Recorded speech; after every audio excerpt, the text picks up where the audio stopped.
but we're just seeing the average number of children referred to gender identity development service each week, and this is in Tavistock, so it's in England. So again, small amount. I mean, it's not, I don't know what the world amounts are, but another thing I found, and this is quite controversial in some circles, there are researchers who are showing linkages between autism and gender dysphoria. Survey data from Autism Parenting Magazine reveals almost 6% of children with ASD have some form of gender dysphoria. So again, a question I would love to explore further. Autism and gender identity. When did your child first show signs of gender identity struggles? 10 and older, 50%. Interesting. 33% under 5. Wow, 33% under 5. I need to know more about this. What is your child's preferred pronoun? He, she is 60%. They 18, birth assigned 17, and then other is less than 6. Puberty blockers. Again, it's very, very interesting. Some experts believe people are on the spectrum are naturally more nuanced, while others say it's a result of gender fluidity gaining increasing coverage in the media. Okay, so this is one of the interesting findings talking to both Ken Zucker and others in the space of gender identity and autism spectrum disorder.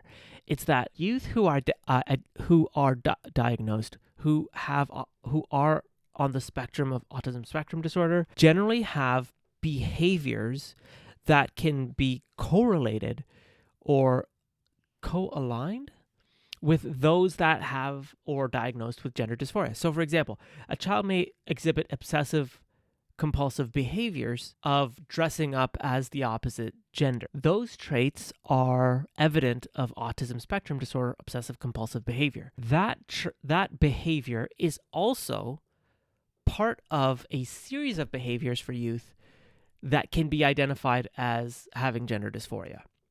So understanding whether or not it's autism spectrum disorder or actual gender dysphoria is really, really important, because getting the diagnosis correct means that the child then becomes more aware of the different supports that they will need throughout the process. So if it's a autism spectrum disorder, it's a different it's a different set of not interventions, but a different set of perhaps behavioral types. It's so hard for me to understand. But if your child is diagnosed with autism spectrum disorder, I hate to say that the remedy, but it's not the remedy, it's the corrective behavior, the way in which the way in which psychologists and therapists work with the child will be different than if the child is diagnosed with gender dysphoria. So very interesting research there about the linkage between autism and gender dysphoria. And we know that rates for gender dysphoria are going up as well, to my knowledge.